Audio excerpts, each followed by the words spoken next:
Ok, Andréia. Olá, boa noite a todos. Nós estamos falando da Abrap Mato Grosso do Sul em mais uma leitura comentada da série psicológica de Joana de Ângeles. Hoje nós damos a abertura do Amor Imbatível Amor, o prefácio A Excelência do Amor.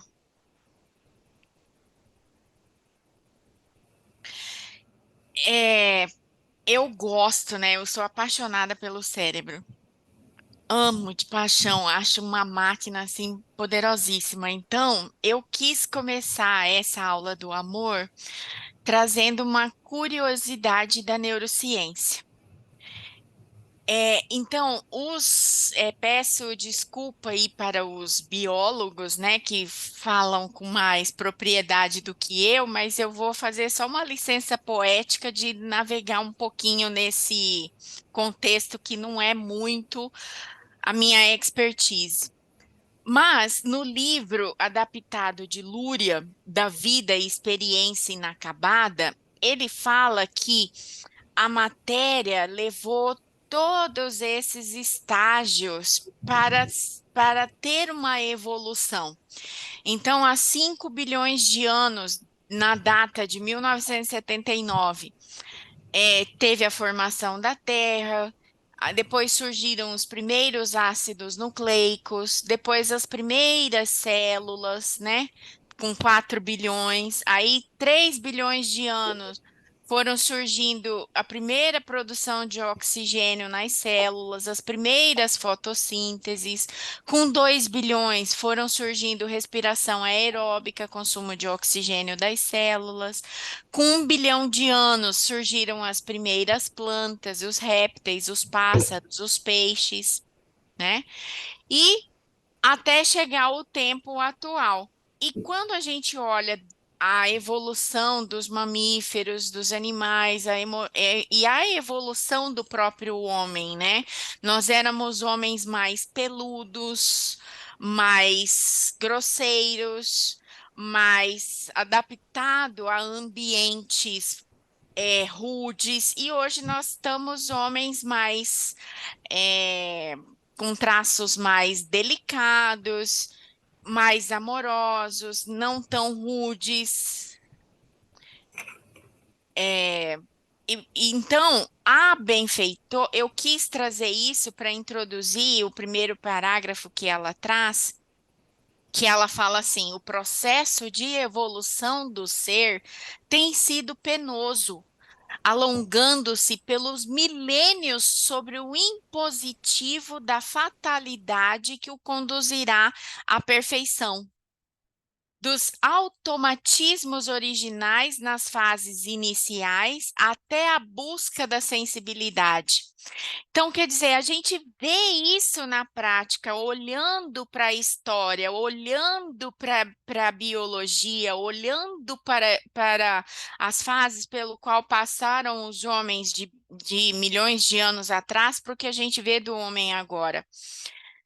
É, e a gente vê mesmo todos os fatos históricos falam que a gente saiu dessa brutalidade para uma busca dessa sensibilidade. E o que ela diz é que essa busca é um fato impositivo.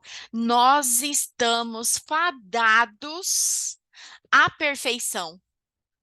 Nós estamos fadados à evolução. Alguns vão evoluir por amor, por consciência, por vontade própria.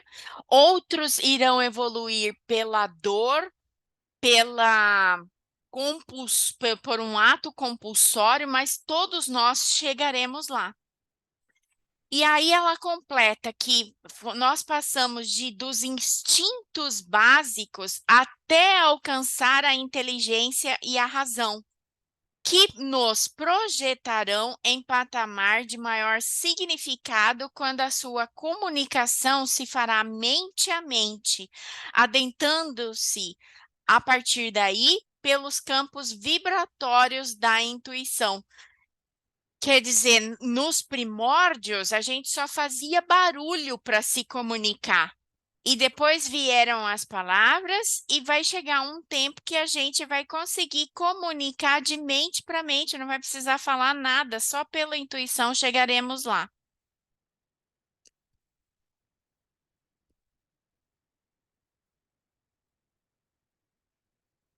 Então, aqui eu trouxe mais um exemplo da biologia para ver como que o sistema nervoso central ele vai amadurecendo ao longo dos anos e ao longo das espécies. Eu não vou demorar muito aqui porque ele foge ao contexto da aula, mas acho que dá um exemplo para a gente fazer uma correlação de como é a nossa evolução, assim como foi a evolução do sistema nervoso central. Então, você vê que nos primeiros animais, nos primeiros animais invertebrados, que são os protistas, os cordados, que são seres unicelulares, nós já temos um sistema nervoso central. E depois, os próximos é a categoria dos anfíbios. Surgem um hipocampo rudimentar. O hipocampo é o responsável pela memória. Ele influencia no comportamento. Então, eu começo a lembrar que este comportamento gerou essa consequência. Então, se gerou essa consequência e os animais buscavam um instinto de sobrevivência, ele já falava, não vou mais ali porque ali é perigoso. E surge aqui o primeiro bulbo olfatório, onde tem a identificação de cheiros, que os cheiros também têm muita influência na memória. Nós, até hoje, nos orientamos por cheiro. Você cheira uma comida e vê se ela está podre ou não, se eu corro risco ou não. Você sente o cheiro de queimado, você sente o cheiro de uma fragrância agradável e por aí vai. Aí depois vieram os répteis. Os répteis, aquele hipocampo no anfíbio que estava rudimentar, ele amadurece um pouco mais e aí surgem as amígdalas que dá significado ao comportamento. Então você vê aqui no anfíbio é um comportamento com base no reflexo, no condicionamento.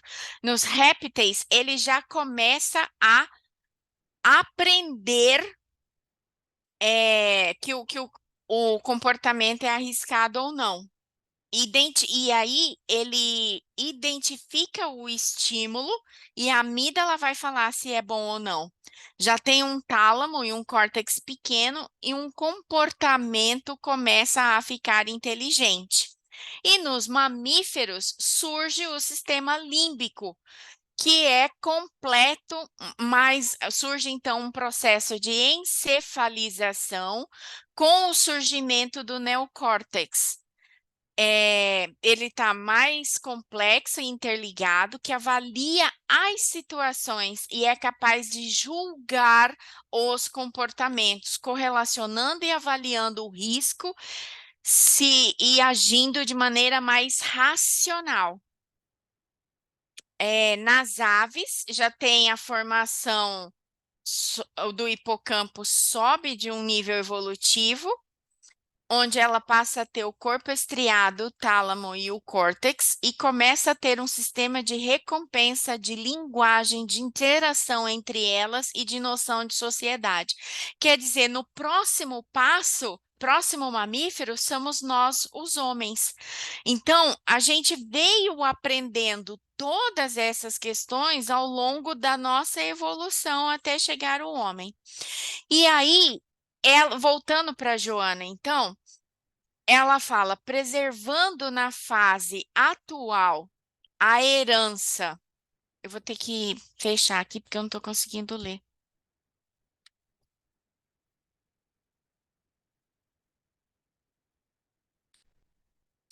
Preservando na fase atual a herança das anteriores, o mecanismo de fixação das novas conquistas e superação das anteriores torna-se um desafio que lhe cumpre a vencer. Então, por isso eu quis trazer essa exemplificação da, da evolução biológica através dos seres, porque se a gente pensar em só de uma encarnação para outra, isso também é válido, que o que eu sou hoje é fruto das coisas que eu superei nas encarnações anteriores e do que vai me levar para encarnações futuras. Então, na mesma forma que nós somos mamíferos, que nós também pertencemos a natureza, a gente também sofre a mesma influência da lei que rege toda a natureza. Então, esse nosso aprendizado para chegar a ser um ser mais espiritualizado, mais perfeito, mais sublime, mais sensível, passa por vencer esse desafio de superar essa parte animal que habita entre nós, essa parte irracional que habita em nós, essa parte mais animal que habita, mais grosseira, mais bruta que habita em nós.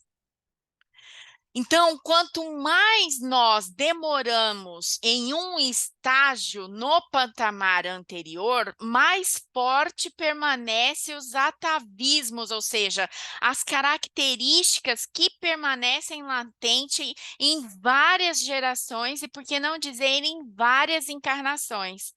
Mais difícil será a adaptação aos novos e valiosos recursos que passamos a utilizar. Aqui eu fiz uma brincadeira, assim, de como eu interpretei isso tudo que ela falou, saindo fora da biologia. Então, eu interpretei assim, um exemplo seria, numa encarnação, eu sou chefe de família e abandono a minha família. Deixo todo mundo ao léu, passando necessidade. Na próxima encarnação, eu venho com o desafio de aprender a suportar, e aqui suportar no sentido de prover e tolerar a minha família. Então, todos os mecanismos de aprendizado, já que nós estamos fadados à evolução, vai girar em torno de eu não conseguir fugir ao meu desejo, ao meu instinto de abandonar a família na primeira dificuldade que vem. Então, aí eu venho como arrimo de família, eu venho como, sei lá, essas coisas que o destino vão traçando para que a gente passe pelo aprendizado, né? Mas ainda permanece em mim o desejo e o instinto de abandonar a família. Porque ela fala que quanto mais tempo eu pertencia, eu fiquei no estágio anterior, mais essas características vão permanecer latente em mim. E mais difícil vai ser a minha adaptação ao novo. Mas aí, então, quando eu consigo vencer nessa encarnação, o verde aqui é a encarnação atual, né? O amarelo aqui eu já venci, e o azul aqui eu vou ter nas próximas encarnações. Então, eu fiz essa brincadeira com o tempo. Então, depois que eu venci, que eu fui a rima de família, que eu venci e aprendi a tolerar e a prover a minha família e a suportar o meu sistema, surgem os primeiros indícios de amar a família. Então, assim, não significa que eu amei a minha família, significa que eu tolerei. Foi um sentimento embrionário ainda. Mas aí eu já começo a ter amor por um membro, por outro, já começo a vivenciar aquele amor. Então, aqui nós vimos no nosso livro Ser Consciente que ela trabalhou muito que o amor era um dos sentimentos que mais traziam fragilidade ao ego e que mais trazia dificuldade e desequilíbrio, né? E ela correlacionou, por quê? Porque o nosso jeito de amar era um amor mais poder, era um amor mais bruto, selvagem, era um amor mais desejo, um amor ao sexo, ou um amor posse, ou um amor ambição. E nesse livro, a benfeitora vai nos conduzir para que a gente seja capaz de aprender um amor-perdão, um amor que liberta e um amor de plenitude. Então, se eu passei nessa fase da minha encarnação, na próxima encarnação eu recomeço ela com os primeiros indícios de amor pela família. Então, eu já venho amando mais membros da minha família, já passei daquela fase do instinto de abandoná-los, mas ainda começo a reencarnação através da relação amor e poder. E ao longo da encarnação, vou aprendendo menos poder, mais amor, e depois vou aprendendo a amar outras pessoas que não só a minha família. E vou aprendendo, então, a plenitude desse amor, perdão, do amor que liberta e do amor de plenitude. É lógico que isso aqui eu só brinquei com os exemplos, né? Eu poderia ter aprendido tudo isso nessa encarnação que eu estou agora. Mas aí, como eu não consegui formar o meu exemplo do que viria depois de um amor de plenitude, eu preferi dividir nas encarnações para eu conseguir compartilhar meu entendimento do que a benfeitora está falando.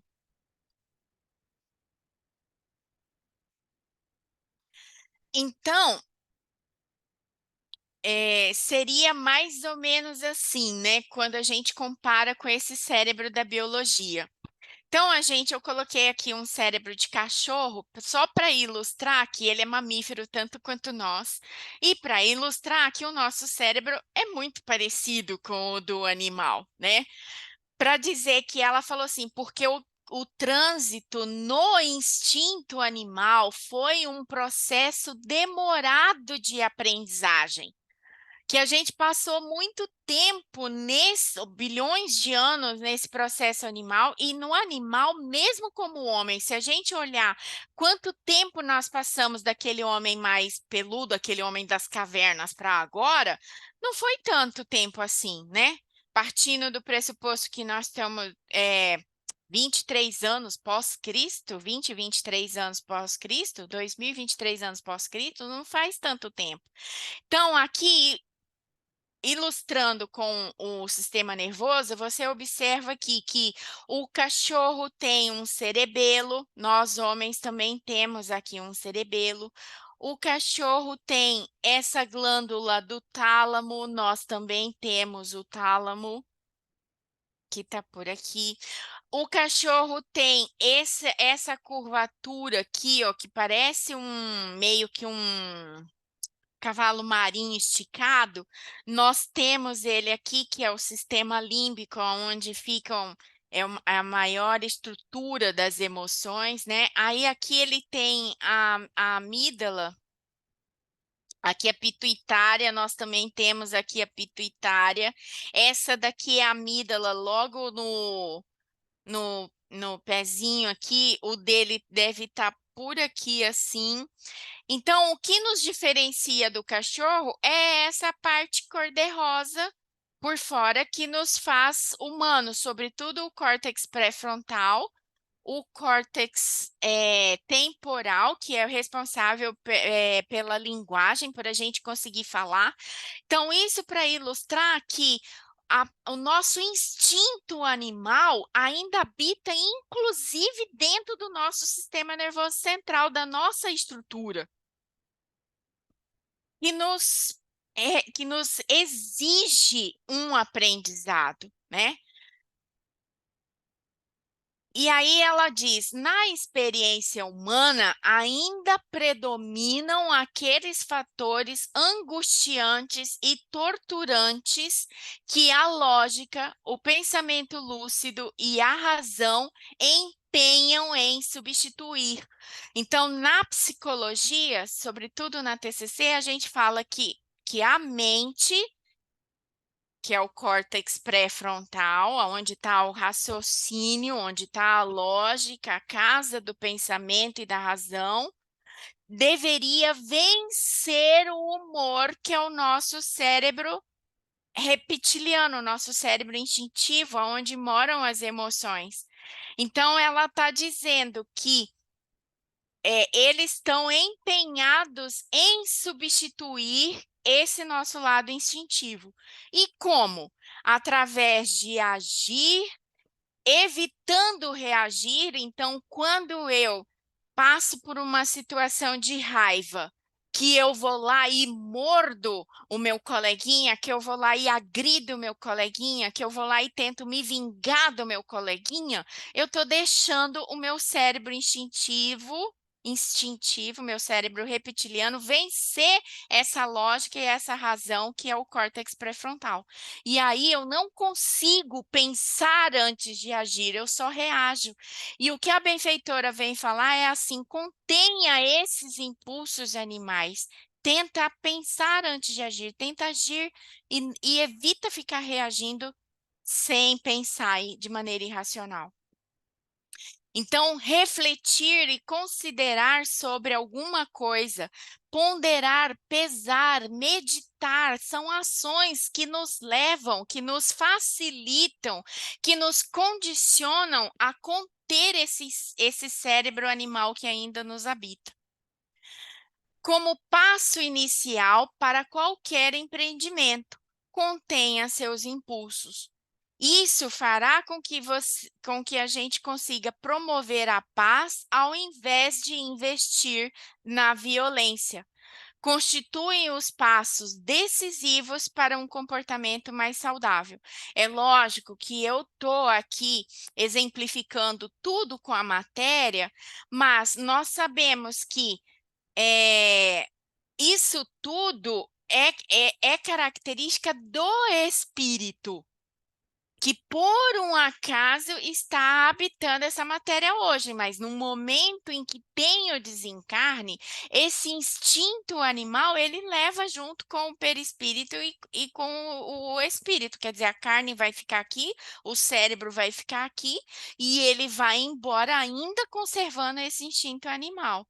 Mas eu achei que a matéria, ela, trazendo esse exemplo, talvez eu conseguisse tangenciar, materializar de uma outra forma o que é tão sublime que ela está trazendo. Então, a herança animal, no entanto, que o acostumara a tomar, a impor-se e a predominar, quanto mais arte se transformou em conflito psicológico. Quando no convívio social inteligente, as circunstâncias não dão a permissão e não facilitam esse procedimento primitivo. Então, ela está dizendo assim que todo o nosso ambiente, toda a nossa coletividade, a nossa sociedade já favorece, é um ambiente preparado para que a gente consiga conter os nossos instintos. Então, a gente pode observar que dentro de casa, com o papai e com a mamãe, a minha raiva se manifesta. Lá fora, com meu coleguinha, como eu sei que o coleguinha vai me rejeitar, o coleguinha vai me expulsar, a escola vai me expulsar do ambiente da escola, como lá eu vou ter consequências com pessoas que não me amam de maneira incondicional, como papai e mamãe, eu já começo a dominar o meu instinto. Então, a raiva já não se manifesta tão livremente na sociedade. Então, por isso ela está falando que o convívio social inteligente não dá essa permissão e já é uma ferramenta a mais para que possamos conter os nossos instintos primitivos. Por outro lado, os fatores endógenos, a hereditariedade, as doenças degenerativas e as suas sequelas, ou também os fatores exógenos, conflitos familiares, pressões psicossociais, pressões religiosas, culturais, socioeconômicas, de relacionamento interpessoal e os traumatismos cranianos, as lesões cerebrais, respondem pelos transtornos psicológicos e pelos distúrbios psiquiátricos que assolam essa sociedade e desarticulam os indivíduos. Então, ao mesmo tempo que a sociedade está preparada e ela influencia esse processo evolutivo, ela também traz fatores que são complicadores nesse cenário.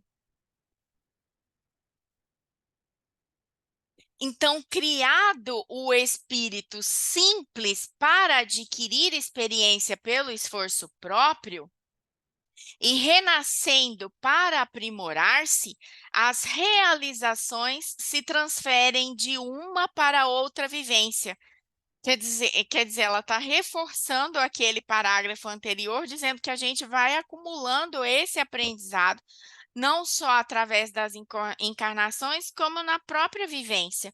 Quantas vezes a gente, na vivência dentro dessa encarnação, quantas vezes a gente passou por uma dificuldade familiar que depois, anos depois, quando aquela mesma dificuldade, mas num núcleo familiar diferente acontece, a gente já sabe como agir, ou já tem estratégias, ou já tem pistas por onde começar, né?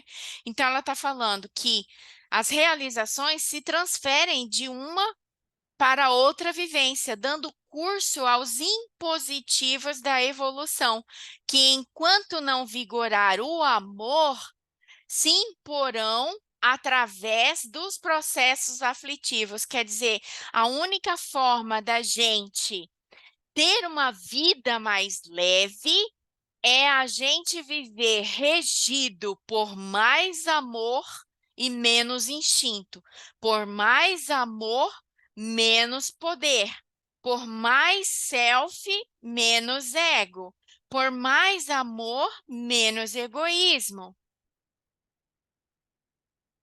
E nós vamos chegar lá, seja aprendendo por amor ou seja aprendendo pela dor. Inevitavelmente, porém, surgirá o momento em que ocorre um despertamento para a emoção superior e o amor brota. Então, a gente começa a viver essas centelhas ainda de um amor bruto, de um amor egóico, um amor-desejo, mas num determinado momento dessa travessia, a gente tem um despertar e aí passa a viver centelhas de um amor mais plenitude, de um amor mais sublime. A princípio, ele nasce como um impulso conflitivo, né, e é comum a gente ver que nós temos as reflexões, é dando que se recebe, a pessoa está me usando, ou eu estou sendo abusada, ou tem um equilíbrio entre dar e receber. Então, a gente vai vivendo esses conflitos de como é a manifestação desse amor. Mas depois esse amor vai lentamente se agigantando, crescendo de forma excelente e preenchendo todos os espaços emocionais. E aí ele vai cada vez mais se manifestando e liberando as tendências nobres, enquanto vai diluindo aquela nossa natureza inferior, aquela nossa natureza instintiva. O que eu achei interessante é que vai diluindo, quer dizer, aquele animal que habita entre nós já não vai falar mais tão forte, porque ele é como se essa estrutura fosse diminuindo.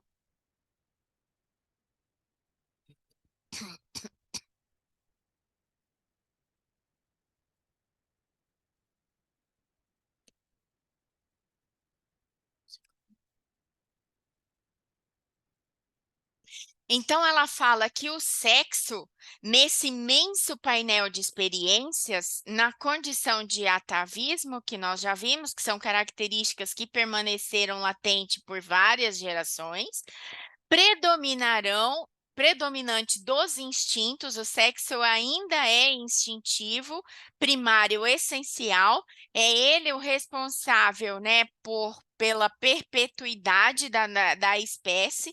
Então, ele desempenha um papel importante no processo da saúde psicológica e mental, não esquecendo também da natureza física. Por causa da exigência reprodutora, ele domina os campos da necessidade do automatismo orgânico, tanto quanto da emoção, tornando-se fator de desarmonia quando descontrolado, ou precioso contributo para a sublimação se vivenciado pelo amor. Então, a gente vê ainda é, nos seres humanos aquele sexo mais instintivo, um sexo menos dominado, dominado no sentido de do homem, o homem ou a mulher conseguir sublimar ou conseguir viver na sua plenitude, mas sem tanto apelo. Sem tanto aquela exigência do carnal, do animal, quando vivenciado pelo amor. Aqui até a gente brinca, né? Você vai fazer sexo ou você vai fazer amor, que é uma troca de energia mais sublime, mais integrativa, mais de troca de amor e mais como um simples ato de carícia, como é um abraço, como é um toque na pele, como é um beijo, né? Sem tanto manifestação animal. Psicopatologias graves ou superficiais têm a sua origem na conduta sexual frustrante ou atormentada, insegura ou instável, em razão das atitudes anteriores que promoveram os conflitos que decorrem daquelas atitudes infelizes. Então, aqui eu vou fazer um parênteses da psicologia. Quantas psicopatologias a gente vê no consultório vindo de abuso, de como consequência, como a pessoa desenvolveu alguns transtornos psicológicos por causa de alguns abusos, seja abuso sexual físico, seja tortura, seja por por algumas experiências que a pessoa viveu essa sexualidade de maneira conflitiva. Seja consensual, mas ainda assim de maneira conflitiva, né? Então, aqui nós temos os exemplos do voyeurismo, da pedofilia, do masoquismo, do sadomasoquista, E aí vai, se a gente buscar na psicopatologia, tem inúmeros transtornos, né? Advindo dessa conduta desajustada. Então, nesse capítulo sobre psicopatologias graves originados, né, na conduta sexual frustrante, há uma questão da hereditariedade. A família e a presença da mãe castradora ou superprotetora e todos os fenômenos perinatais perturbadores são consequência das referidas ações morais pretéritas. Ela falou assim: nada disso acontece por um acaso, ainda é o passadão falando. As terapias psicológicas, psicanalíticas e psiquiátricas, de acordo com cada psicopatologia, dispõem de um valioso arsenal de recursos que, postos em prática, liberam as multidões de enfermos, gerando equilíbrio e paz. Então, aqui ela está dizendo assim: não é porque você trouxe das últimas encarnações, você trouxe desse passadão esse desequilíbrio que vai justificar você dizer que eu sou assim porque eu estou num planeta de provas e expiações ou regeneração, eu estou sendo pressionado pela prova e é por isso. Não, você tem recursos e ferramentas para buscar auxílio. que são as terapias. A psiquiatria, os médicos, quer dizer, tem arsenal para que a gente consiga zerar essa página, zerar esse processo de aprendizado e conseguir viver uma encarnação com menos enfermidade, com mais equilíbrio e com mais paz. Não obstante, a contribuição psicoterapêutica do amor é de insuperável resultado. E ela está falando, não, como se não bastasse todo esse arsenal de teorias, o amor ainda assim, somado a todas essas ferramentas, a todos esses métodos psicológicos, ele é a ferramenta insuperável, a mais potente. Porque ele direciona ao si profundo. Aqui eu quero dizer que pode ter uma contribuição do self aqui, esse si profundo, não? Os junguianos de plantão aí me ajudem. O seu microfone está travado, Edna. Sim, é isso mesmo, André. É o É isso. self, né? Aham, Seria o self vencendo o ego, né? Então, assim, que o amor é uma ferramenta insuperável para fortalecer esse self e ele conseguir vencer o ego, isso? isso. Isso mesmo. Isso. E aí, esse processo acontecendo, reestabelecendo o interesse do paciente pelos objetivos saudáveis da vida, de que se dissocia. E aqui ela traz exemplos da história aonde o amor teve um papel fundamental de mudar o rumo da história. Então, ela fala aqui: o amor tem sido o grande modificador da cultura e da civilização, embora ainda remaneçam costumes bárbaros que o facultam o aparecimento de tormentos emocionais complexos. O imperador Honório, que é esse rapaz que eu pus aqui na figura, a foto dele, por exemplo, ele governou Roma em seus domínios e ele era jovem, ele tinha uma certa característica de idiotia, uma certa característica de covardia, de fraqueza moral. No entanto, quando ele foi pressionado por cristãos, discípulos do amor, ele se viu obrigado a fechar as escolas de gladiadores no ano de 399 a.C., onde essas escolas preparavam homicidas legais. Quando os gados ameaçavam invadir a capital do império, um outro governante, que foi o general Ali Atilício, em nome do governante e do povo, bateu em sangrentas batalhas, expulsando das voltas das regiões por volta do ano de 403 a.C. O nosso conhecido ponto turístico, famosérrimo, o Coliseu. Andréia, Oi. não é antes de Cristo, é DC, tá? Ah, é DC? É. Aham. Ah, tá bom. Obrigada pela correção.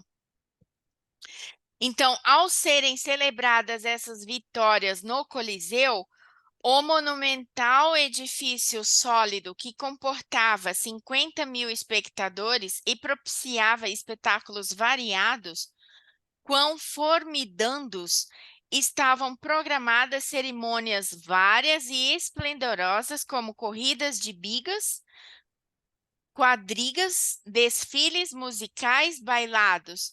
Por fim, em homenagem máxima ao imperador e ao general, foram exibidas lutas de gladiadores que se deveriam matar. Quantas vezes esse cenário não ilustrou os filmes, né? Que nós temos filmes lindos contando sobre essa época. No auge da exaltação da massa, quando os primeiros lutadores se apresentavam na arena, um homem humilde atirou-se das galerias entre eles e começou a suplicar-lhes que não se matassem. O estupor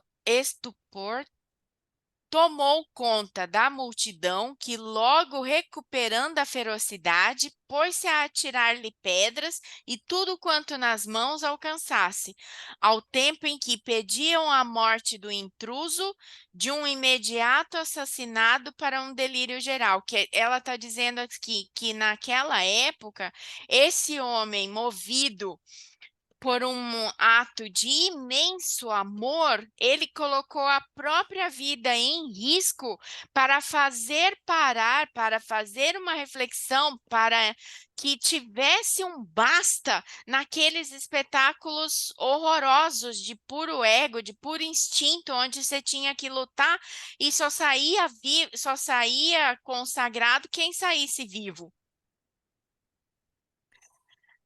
E apesar da multidão ter reagido ainda com ferocidade animalesca, foi o primeiro passo para que, anos depois, em 404, essas lutas de gladiadores fossem finalmente abolidas. Então, quer dizer, tudo começou por um primeiro ato de amor. O sacrifício de amor do anônimo foi responsável pela radical mudança de hábitos na época.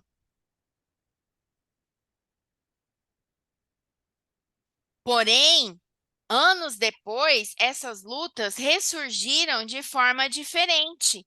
Surgiram as lutas marciais, o Kung Fu, o Karatê, o Judô, o Aikido, o Krav Maga, Jiu-Jitsu, Muay Thai, Taekwondo e tantas outras, né, no Oriente, assim como surgiu o boxe no Ocidente, porque ainda predominam os instintos primitivos nessa humanidade que aqui está. Mas a benfeitora diz que há de chegar um dia em que essas lutas serão proibidas, num futuro não tão distante, como resultado da força do amor.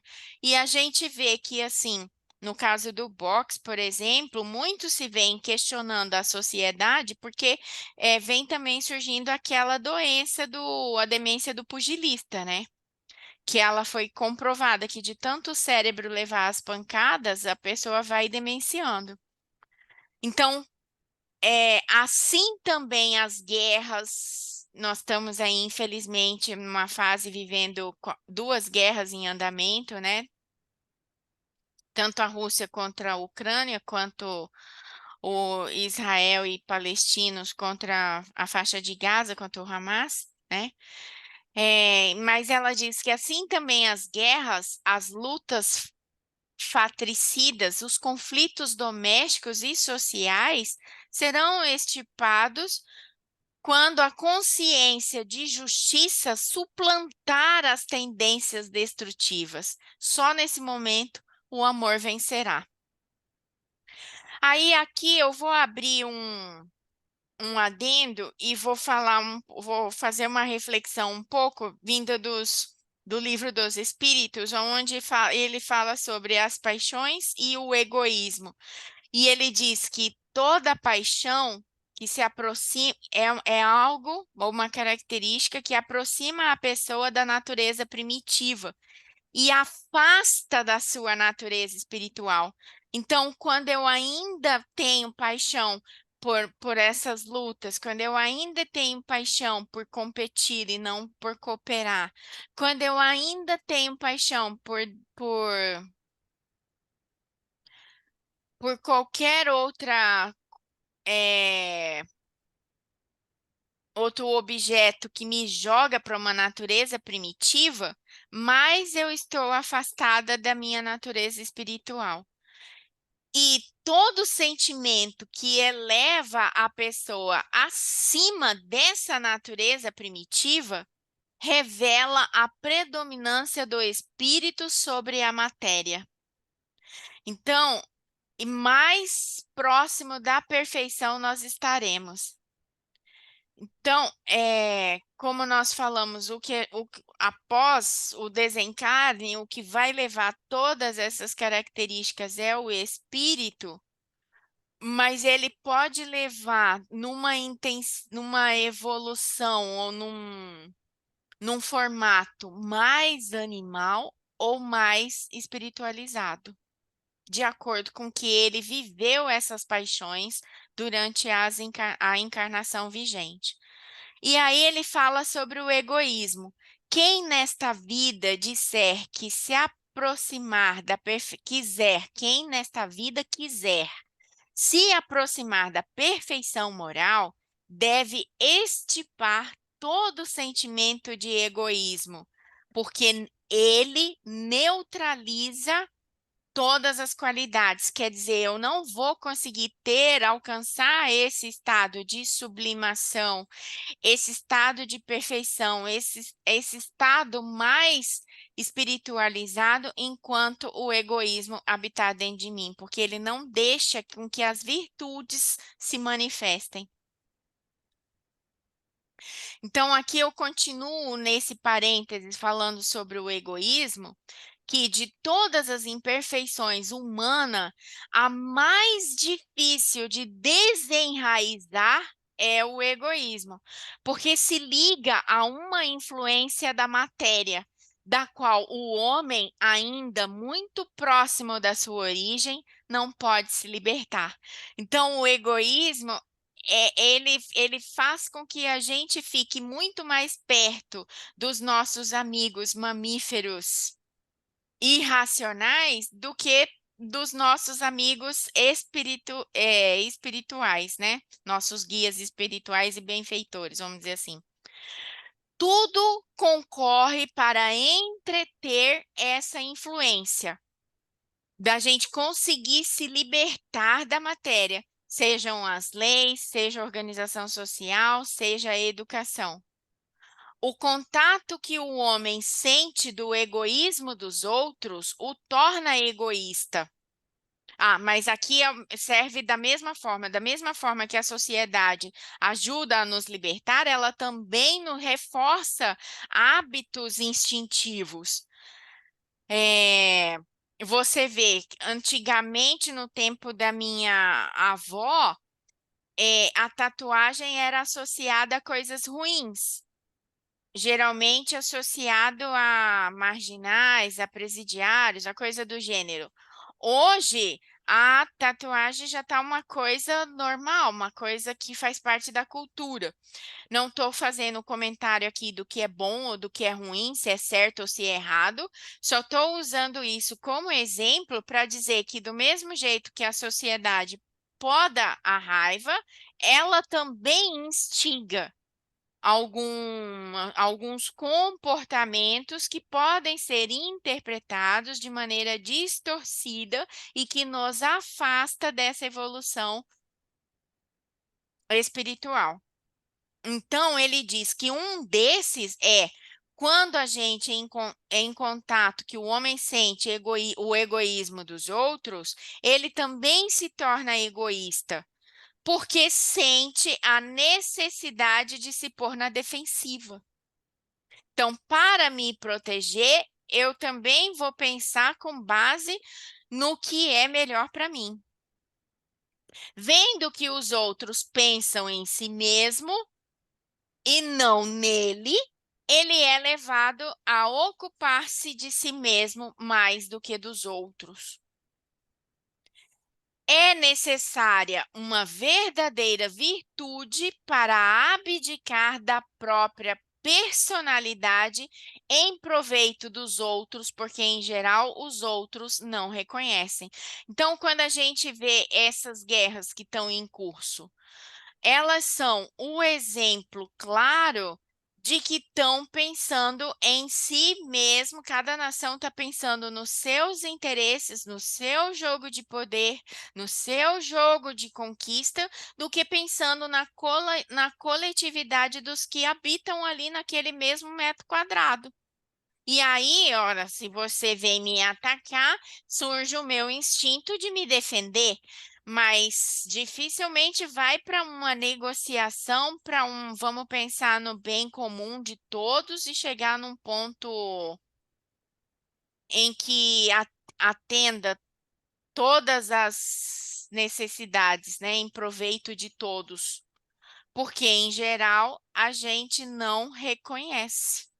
Isso é o Livro dos Espíritos, pergunta 917. Tem um capítulo inteiro, acho que vai da 912, 913 até a 918, por aí, fala só sobre o egoísmo. Eu trouxe só algumas pinceladas. E aqui na pergunta 916, ele fala: quando os homens se depurarem do egoísmo que os domina, viverão como irmãos, sem se fazerem mal algum, auxiliando-se reciprocamente, conduzidos pelo sentimento mútuo da solidariedade. Então, o forte será o amparo e não o opressor do fraco. Quer dizer, então, o exemplo aqui da guerra, se todo mundo se amparasse, se todo mundo visse qual é a necessidade que está sendo reivindicada, que outra alternativa teríamos para atingir essa necessidade do que a guerra, do que arrancar na força, a gente deveria de ser o opressor e passaria a ser o forte que ampara a todos. E não mais serão vistos homens a quem falte o indispensável, porque todos praticarão a lei de justiça, ou seja, todos estarão ajustados socialmente. É o Livro dos Espíritos 916. Aqui eu trouxe uma contribuição da TCC de que a raiva é o termômetro desse egoísmo. A raiva, ela só se manifesta quando o meu egoísmo não é atendido, quando ele não é obedecido. E aí e ele sempre se manifesta então com pensamentos ligados a um erro cognitivo que a gente fala que é o deve ser assim, o tem que ser assim, o assim não. Quando a gente tenta impor a nossa vontade aos outros. Então, geralmente tem pensamentos ligados à regra violada, a pensamentos de injustiça ou de prejuízo, que eu fui saqueada, que eu fui prejudicada, que eu fui passada para trás, ou pensamentos de desrespeito, de ter sido enganada, de ter sido agredida, de ter sido depreciada, de ter sido ironizada, de ter sido humilhada. Sempre que esses pensamentos vierem à tona, você vai sentir raiva. Esse é o termômetro para você saber que o seu ego, o seu egoísmo está em manifestação, está modo on, modo ativado. E aí a gente reage de maneira instintiva com os comportamentos reativos, que é de retalhar a outra pessoa, de punir a outra pessoa, de agredir igual, de discutir, ficar batendo boca, de brigar, de sair no tapa, de se sentir ofendido, de guardar rancor, de se vingar, de agir na defensiva, de calar, fechar a cara, de julgar, agir com arrogância, exigindo, ironizando, cobrando, ressentindo, enfim, todos aqueles comportamentos que são ainda animais. E um embrião para começar a despertar esses sentimentos mais nobres seria o comportamento do crescimento, que é onde você teve essa situação onde você sentiu raiva em relação ao que uma pessoa fez ou falou. O comportamento mais assertivo seria de você conseguir se posicionar, dialogar e resolver aquela situação. Então, quando a benfeitora fala de pensar, de refletir, de meditar antes de agir de maneira instintiva. antes de reagir, onde ela fala haja e não reaja. Então, o comportamento de crescimento é um comportamento mais refletido, mais racionalizado e não agido, não reagindo instintivamente.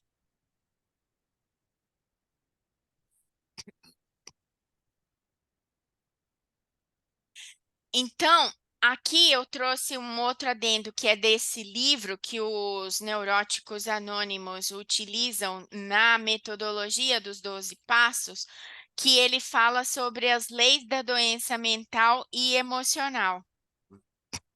Então, a base do princípio dessa técnica dos neuróticos anônimos, dos alcoólatras anônimos, dos narcóticos anônimos, enfim, ele tem a base dizendo que a chave para o esclarecimento, para a solução e a eliminação do problema da doença mental e emocional é o reconhecimento de que ela é causada pelo egoísmo inato, que impede a aquisição da capacidade de amar. E aqui eu reforcei o slide anterior, que o egoísmo vem acompanhado desse erro cognitivo, que é um viés negativo sistemático no processamento cognitivo, que é o deve ser assim, o tem que ser assim, que são imperativos. Então, a gente não lida com a situação de raiva com assim, eu preferiria que você não falasse comigo de maneira agressiva e grosseira. Mas eu uso a imposição. Você não deve falar comigo de maneira grosseira e impositiva. Você não deve falar comigo dessa forma. Não, você não deve me ordenar. Então, é uma ideia fixa e precisa de como a pessoa e como os outros deveriam agir. Algumas pessoas podem se rebelar contra essa ordem estabelecida, contra essa obrigação, contra regras sociais, contra as leis. A pessoa e etc. A pessoa quer fazer o que ela bem entende e quer fazer do seu jeito. Geralmente, o egoísta, o raivoso, ele quer que seja tudo aconteça conforme a lei que ele inventou, e não a lei que está estabelecida, e não a lei superior de Deus. Quantas vezes a gente vê um raivoso num cabo de guerra com Deus? Não, mas eu não quero que. Como que eu posso dar um exemplo? Você está fazendo um tratamento de saúde e está numa fase terminal, por exemplo. E aí vem aquela revolta que o seu ente querido vai morrer e que Deus não deveria ter levado. Mas se a lei natural é todo mundo nascer, crescer e depois morrer um dia, ter que morrer, uns mais cedo, uns mais tarde, por que a gente se revolta contra isso? Porque a gente está apegado querendo que as coisas fossem feitas do nosso jeito. E a gente, então é isso que ele fala aqui, que algumas pessoas podem se rebelar contra a ordem estabelecida. E a pessoa quer fazer o que bem entende, fazer do seu jeito. E superestima, ou ela superestima, o quanto será ruim se as suas expectativas não forem atingidas. Uma regra interna sendo quebrada. Aqui eu coloquei um exemplo. Eu vou entrar só esse pedacinho na contramão, ou terei que dar a volta inteira na quadra. Aí, a consequência disso, acidentes de trânsito. Então, eu não penso que eu entrando só um pedacinho na contramão, eu corro o risco de colocar a vida de outras pessoas, de provocar um acidente grave, de pôr o outro também em risco. Né? Mas é só um pedacinho, ninguém vai reparar que é só um pedacinho para eu não ter que dar a volta na quadra inteira. Ou pais que espancam seus filhos para viver a liberdade. que já ele casou, ele teve filho, mas gostaria de continuar vivendo a liberdade da vida de solteiro.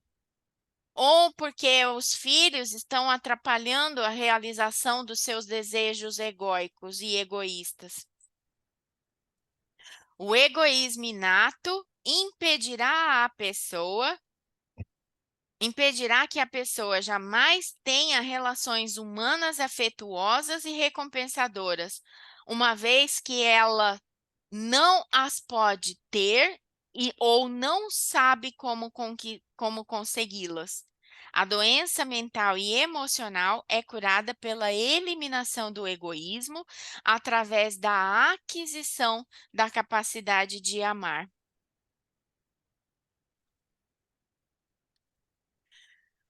Aí aqui a benfeitora volta falando.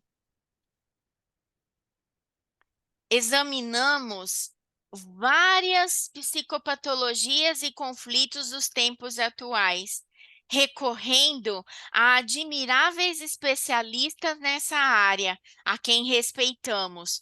No entanto, colocamos uma ponte espiritual entre as suas terapias valiosas e o amor, conforme a visão espírita herdada do psicoterapeuta Galileu.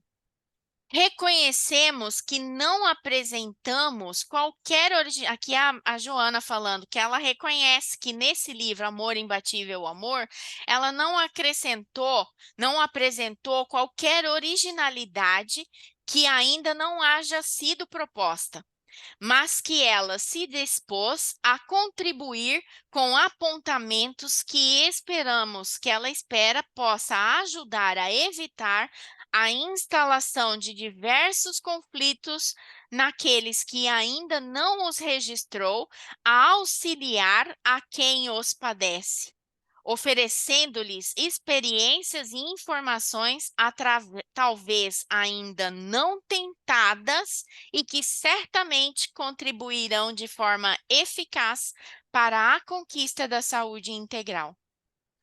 Tranquila por havermos cumprido com o dever da solidariedade que deflui do amor, almejamos que os nossos leitores possam recolher algo de útil e valioso do nosso esforço de bem servir, conforme aqui exposto.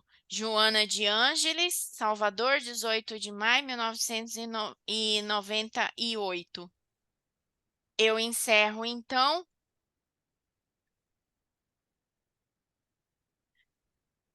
com a máxima: amai-vos uns aos outros como eu vos tenho amado. Assim também vos deveis amar-vos uns aos outros. João 13:34. É isso.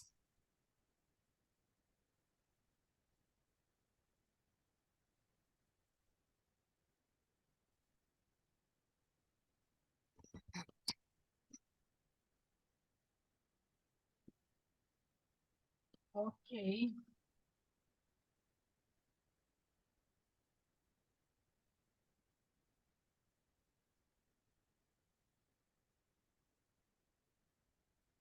Denilson, você vai ser a próxima, né, do capítulo, né?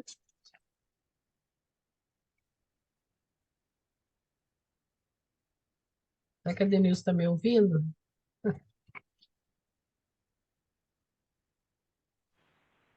Oi, Oi, Edna, falou oi. comigo. Aí você vai ter que começar antes do Amor e Eros, né? Vai ter que fazer aquela introdução, Não, né? Não, é a introdução. essa é a introdução. Esse é o prefácio. Aí Não, ele não, Andréia, realmente ela tem razão. Aqui antes do Prefácio. Amorineiros, a Joana faz uma introdução ao Isso. assunto, É isso que eu ia pedir para você, Denilson, tá? Para fazer também aqui essa na introdução. minha aula. Uhum. Tá, faltou eu fazer esse pedaço, então? Não, a Denilson faz, né, Denilson? sim, posso fazer.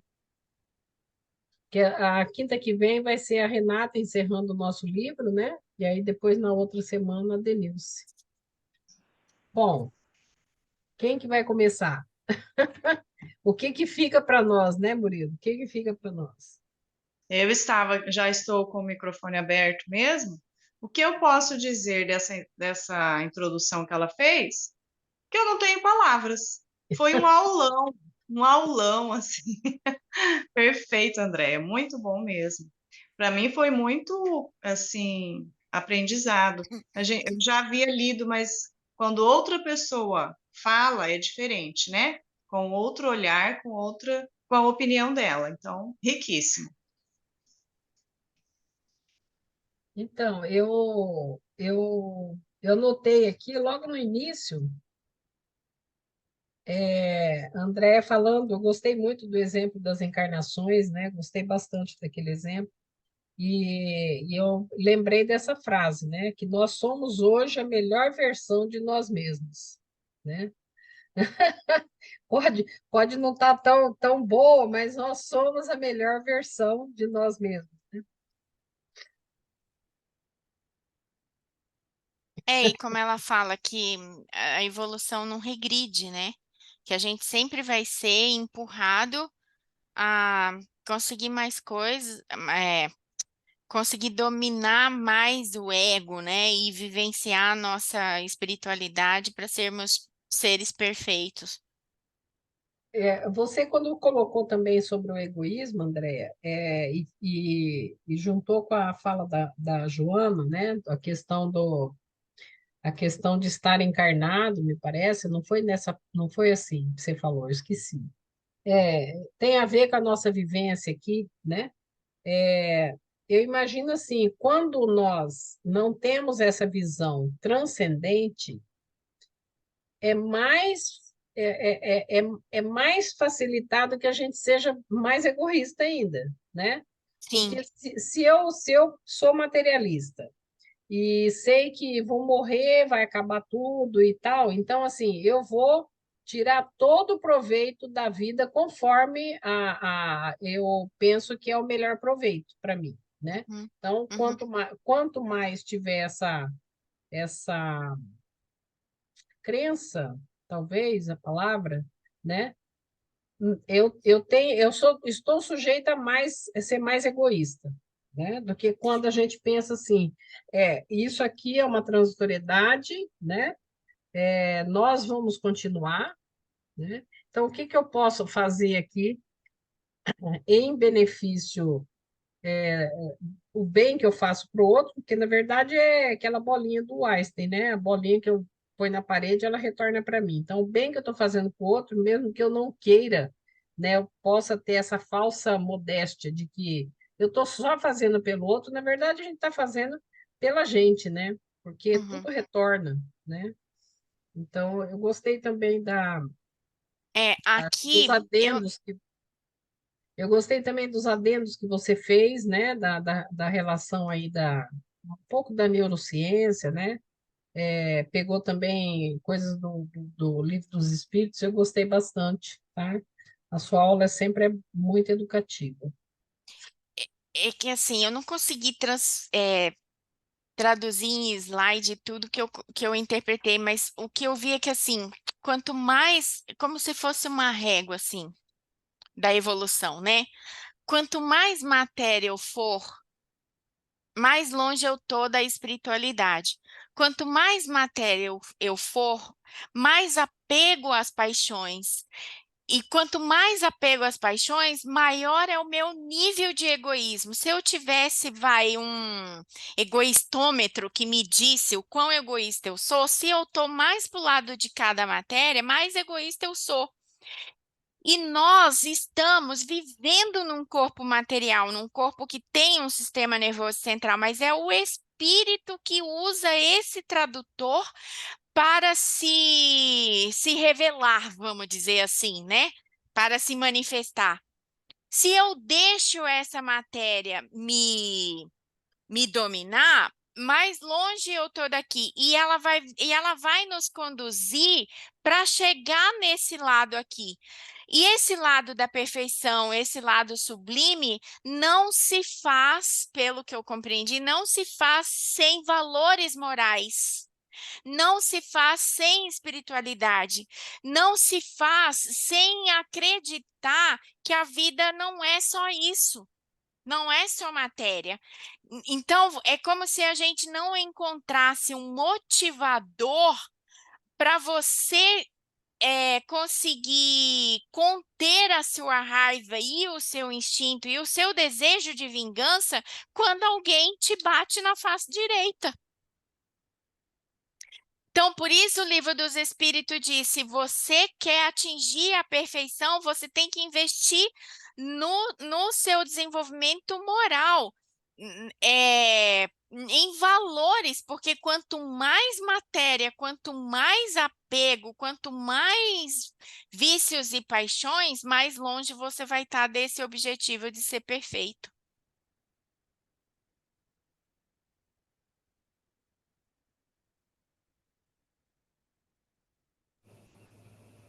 Eu fico pensando sobre o egoísmo, porque o egoísmo ele nos serve, né?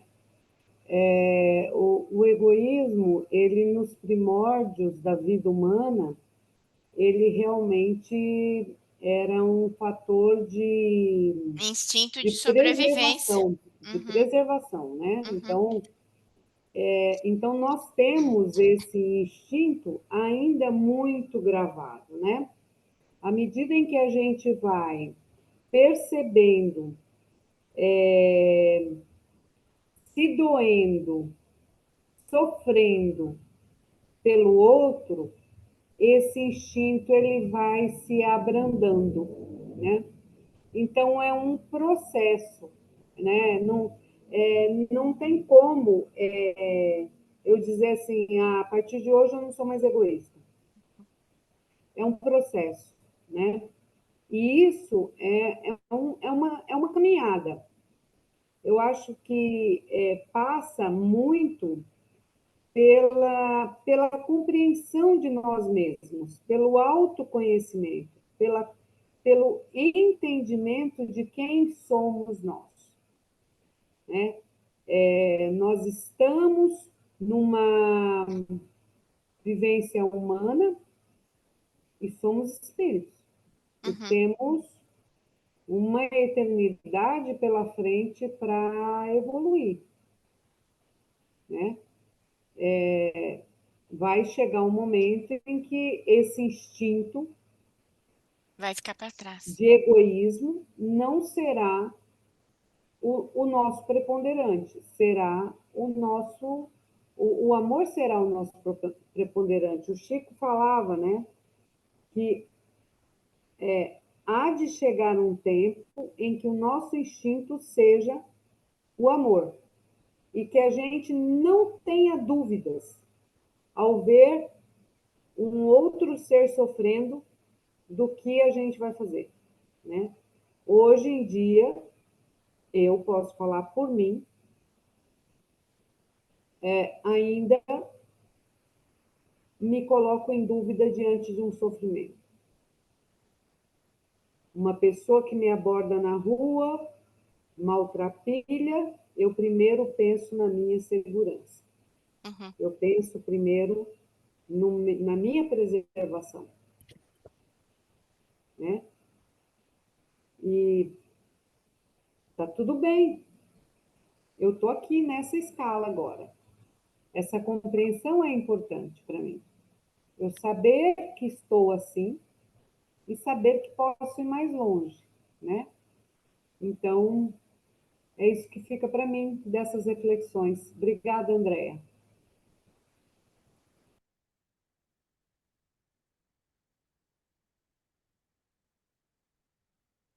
Murilo?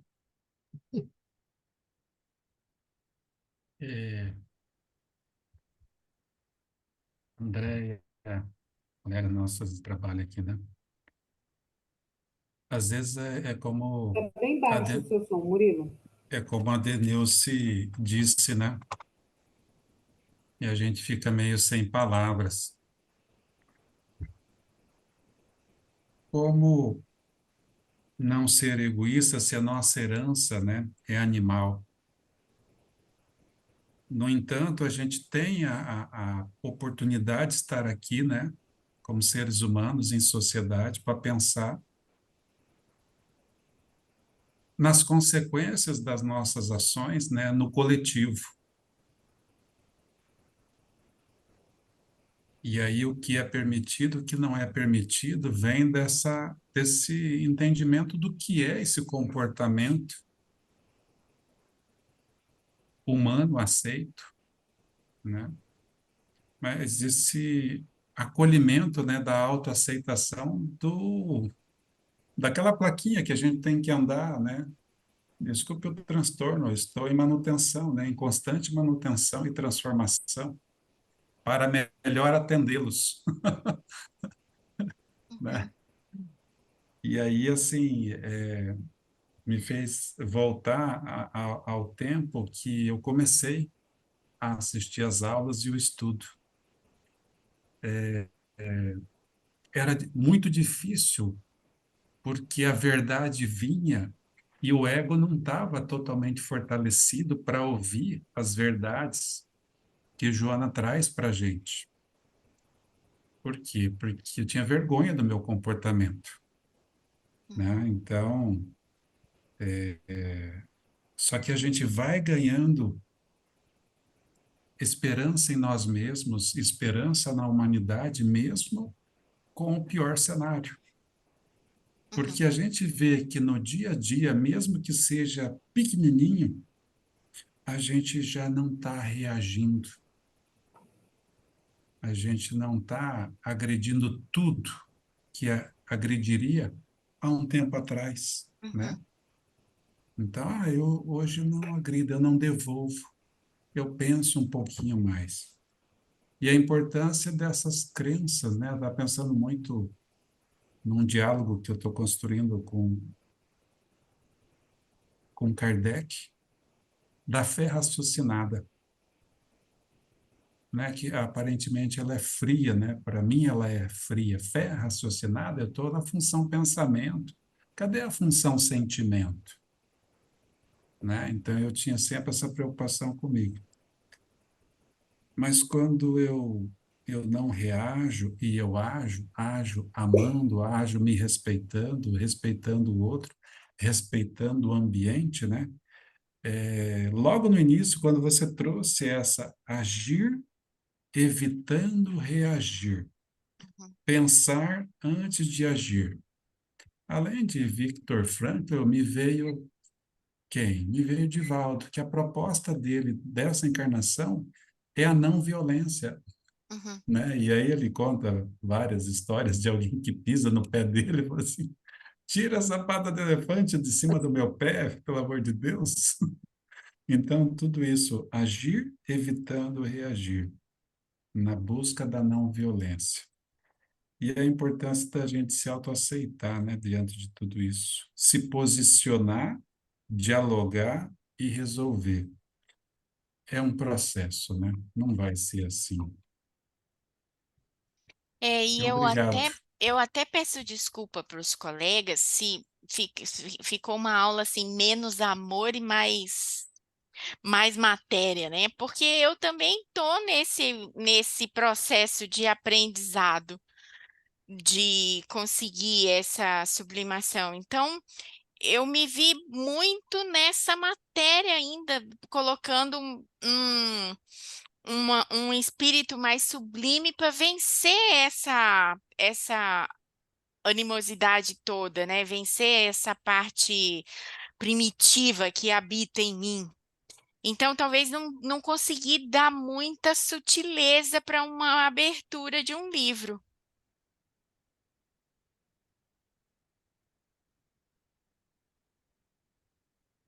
Essa tua fala me remete, sabe o quê, Andréia? Quando a gente faz uma palestra numa casa de oração, que se fala em acolhimento, se fala em deixar um consolo, uma palavra de consolo, uma palavra de esperança. E aí você traz a questão que você trouxe de exemplo. É metade da quadra. Metade da quadra. Não. Se está errado, está errado. Mas você fez? Eu fiz. Consegue se acolher? Consegue pensar que você poderia ter causado um acidente? Né? A gente começou a refletir. Começou. Não, eu virei, estou contente, saí ganhando. Uhum, Opa, então eu estou um passinho mais atrás, né? Então, essa tomada de consciência que nós procuramos, seja como educadores, seja como psicólogos, trazer para nós mesmos, primeiramente, né? A gente pode motivar. A ciência, nesse ponto, me trouxe uma paz. A única pessoa que eu posso transformar sou eu mesmo. uhum, A outra, eu posso acrescentar ingredientes de mudança, de motivação para o outro, mas é o outro que vai decidir, vai escolher, né? Então, isso me trouxe paz. Mas você trouxe para mim sentimento ali, por quê? Eu estou no primitivo, no bem só para mim, né? Eu estou no bem para todos, no coletivo. É isso aí, André. A gente agradece, né? Nós estamos já no nosso tempo, agradecendo muito aí sua contribuição, né? Sua preparação, o seu estudo, né? Para entregar para nós pronto, né? Só ouvirmos, vermos. Então, assim, a gente agradece aí de coração a você, né? E vou perguntar quem que pode fazer a prece de encerramento e vou parar a gravação, tá? Dando boa noite para todos. Pausar, interromper.